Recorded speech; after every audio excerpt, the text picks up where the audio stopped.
All'inizio della Seconda Guerra Mondiale, le truppe alpine sono inquadrate in 5 divisioni: Tridentina, Taurinense, Julia, Cuneense e Pusteria, tutte costituite dal 1935.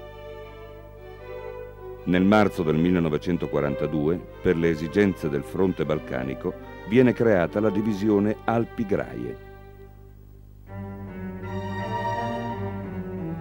Il 10 giugno 1940, al momento della dichiarazione di guerra alla Francia, tutte le divisioni alpine, tranne la Julia, sono schierate sul fronte occidentale.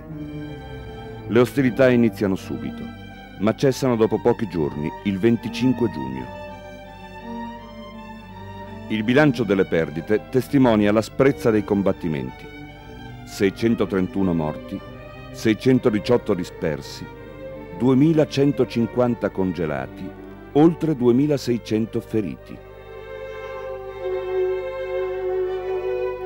Sul fronte greco-albanese, nella fase dell'offensiva iniziale, opera la sola divisione Julia.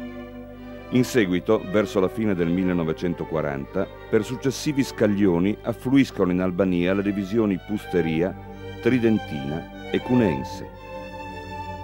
Quasi tutti i reparti sono impegnati subito dopo lo sbarco, anche se forniti di armamento incompleto e in critiche condizioni logistiche ed organizzative.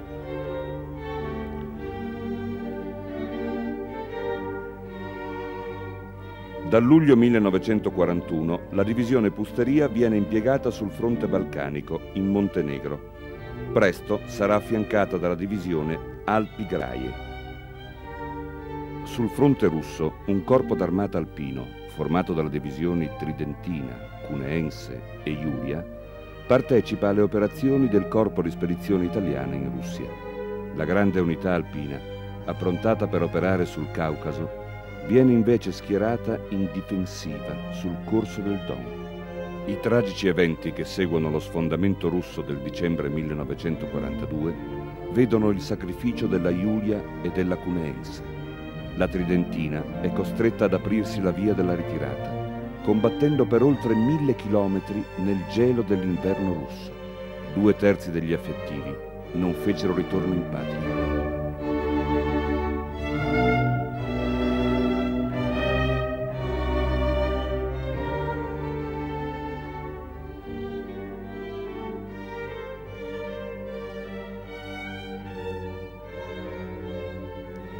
Migliaia di internati nei campi di concentramento nazista sono l'ultimo tributo pagato dagli alpini alle atrocità della guerra. Anche da lì molti non torneranno più.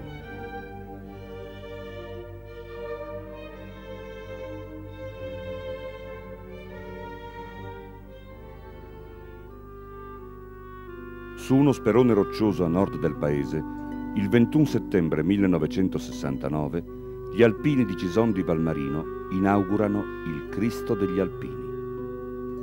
L'intento è ricordare gli alpini cisonesi caduti in guerra. Contorta e sofferta, la grande immagine del Cristo è scolpita in un unico tronco dallo scultore Andrea Messner di Ortisei, in Val Gardena.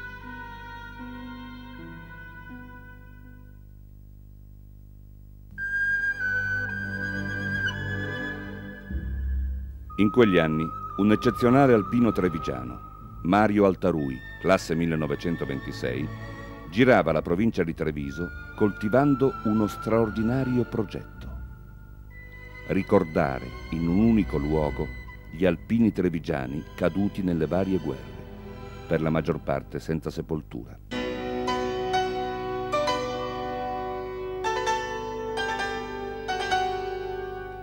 Ecco l'origine del Bosco delle Penne Mozze nelle parole della vedova, signora Antonia Grespan Altarui. Lui ha scritto prima a tutti i sindaci della Pedemontana, a tutti quanti, chi ha risposto e chi non ha risposto. E dopo il suo pensiero sarà rivolto principalmente verso il Montello.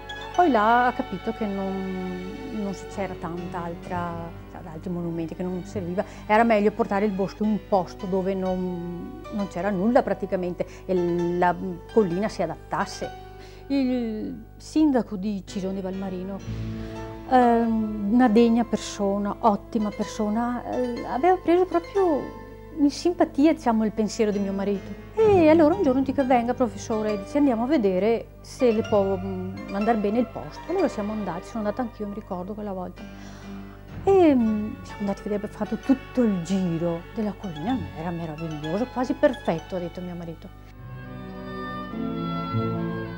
L'idea viene subito accolta dal gruppo di alpini di Cison e da quelli della sezione di Vittorio Veneto, allora presieduta dall'indimenticato Giulio Salvadoretti.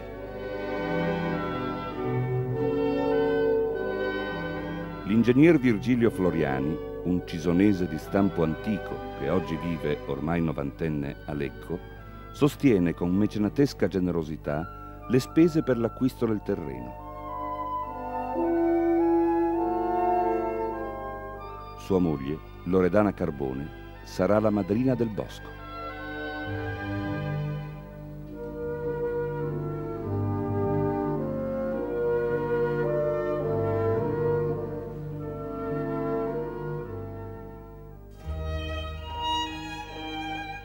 Sotto la guida del giovane capogruppo Marino Dal Moro, gli alpini di Cison, aiutati dagli alpini delle sezioni trevigiane, Valdobbiadene, Conegliano,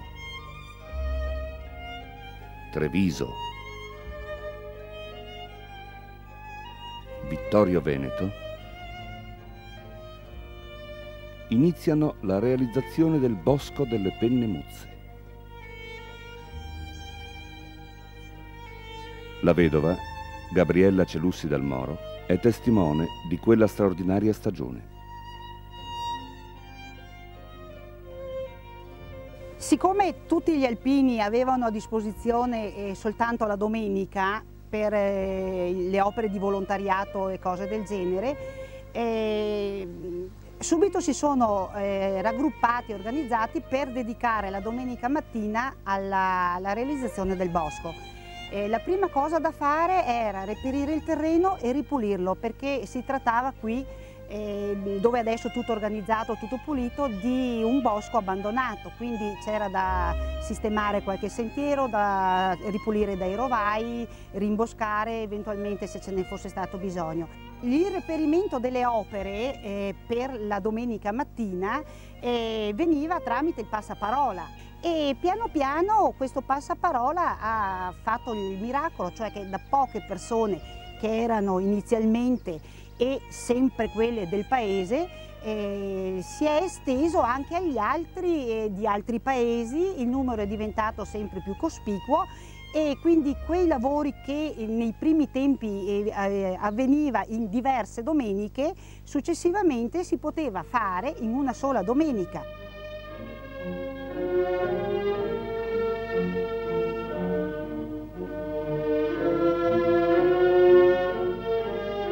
Nel 1972, centenario della fondazione del Corpo degli Alpini, il Bosco delle Penne Muzze inizia ufficialmente ad esistere. Viene inaugurato il grande monumento di Simon Benetton, anch'esso donato dai coniugi Floriani. Lo benedice il vescovo di Vittorio Veneto, Antonio Cunial, già cappellano degli Alpini.